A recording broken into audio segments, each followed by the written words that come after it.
Welcome to New Zealand. Thanks for joining me. Motuapa. I'm back at Motuapa today. I am revisiting a place that I was here not so long ago. I want to come back here. I wanted to come back here and do some more photography. I haven't quite got the image. Main topic today I want to talk about, and we'll get into it a little bit later into the video, is this whole notion that film photography is some foreign language. It's totally different from digital photography. That's what I'm trying to say. And we'll talk about that a bit later in the episode. So that's this whole, is film photography a foreign language? Today I've got a choice of films. I've got a roll of colour film, I've got a roll of portrait, and I've got a roll of acros too. I've just been sitting here deliberating what I'm going to shoot, black or white or colour. And I think I'm going to go for black and white again. I think this is definitely a really good black and white shot. Let's get into it. Let's load the camera up with some film. Let's think about this scene. Again, I'm just focusing on this scene today. I'm just going to do one scene, focus on it. I have 12 frames and my intention is to get a nice shot of this. I'm going to be doing some long exposures, trying out that Acros 2. Thanks to Linford Toy for the film. This is more of the film that Linford sent me a couple of weeks ago. Thanks mate, I really appreciate it. So I'm going to be using that today. First time I've shot that film, and my hope and my belief is that it's very similar to the original Acros, so looking forward to see what I get from that. Let's get into it. Let's start doing some photography. Put your little feet up, relax for 10 to 15 minutes. Come and join me for some photography.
I've metered this scene at 250 for a second f11, so I put a 15 stop on there. That's giving me a 2-minute exposure. The light's probably dulled off a little bit since I did my reading, so I'm just going to play a little bit of devil's advocate and actually give myself half a minute to a minute extra on this exposure just to make sure I've got it properly exposed.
Now to the main topic of my video today that I wanted to discuss, this thing about film photography being a foreign language. It was interesting, this week I was lucky enough to be featured on Chris Sale's YouTube channel.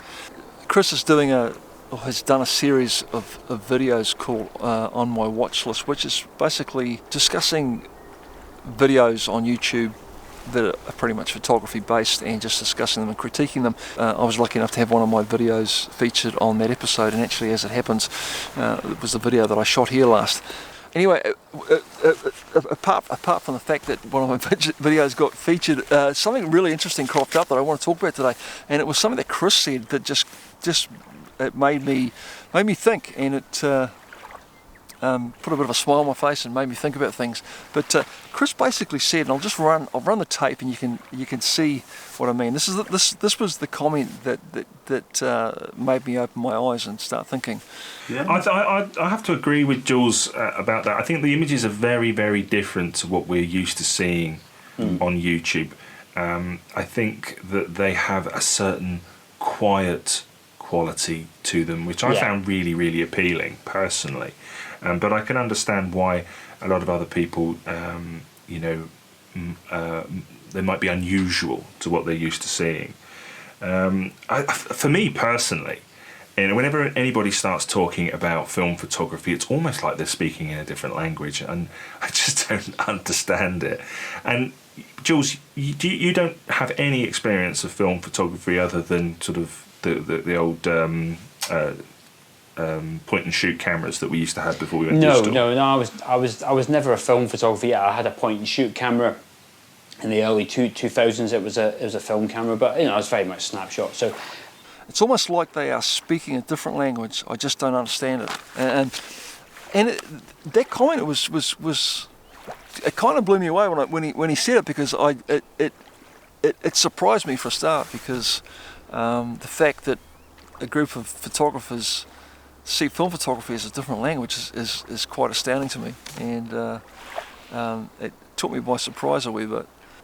Because I'm so deeply into film photography, and the people that watch this channel, pretty much watch me for shooting film, and because I'm doing film, I'm talking to other people that have an interest in film. When you actually stop to think, we're probably a minority, and it's kind of interesting for me to think that other photographers have no idea what film photography is about, and just the thought that they think that it's a foreign language and it's something almost completely different to what they're doing in digital photography really astounds me.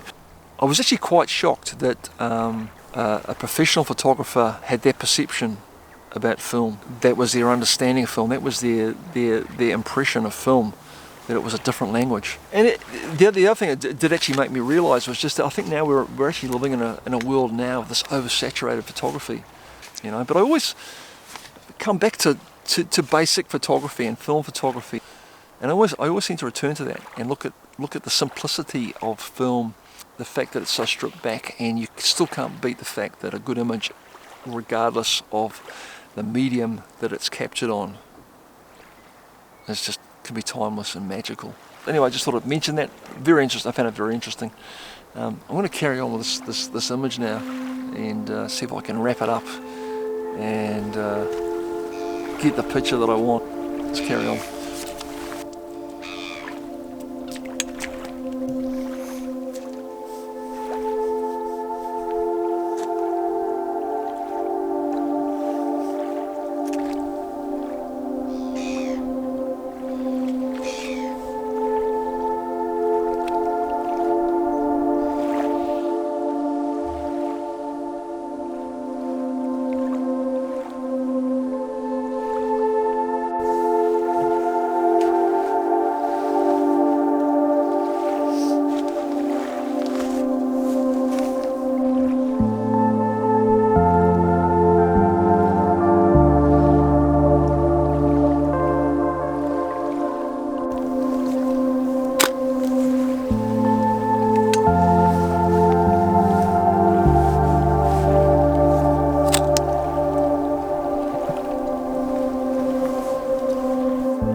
that's all for this episode. Thanks for joining me again. I really appreciate it. I've enjoyed coming back here. I'm going to come back here again as well. This is not my last visit to this location. I'm going to be back. I'll probably come back with a digital camera. And I have unfinished business here. Hope you enjoyed the session today. Hope you enjoyed the images that I got from the session. Hope I got some decent images. You can give me a verdict on that. I have to go now. Before I go, if you'd like to support my channel, you can do so by buying my book, Scenes from the Black Sand, which is available from my website. I'll put a link here and also put a link below for that. Scenes from the Black Sand is available for 30 New Zealand dollars. That includes free shipping. I'll ship that anywhere around the world. Scenes from the Black Sand, it's a book about my photography and my time living on the west coast of Auckland and the black sand beaches there. It's just, I guess, a bookend of my time living in that part of the country, in that part of the world. Like I say, if you'd like to support my channel, you enjoy the content you've seen today, you follow my work, it helps you to get inspired, it is informative, anything like that, you can support my work by buying that book. I've got to go. I've got to go. You guys take care, eh? I'll see you again real soon. Haere rā from New Zealand. Goodbye.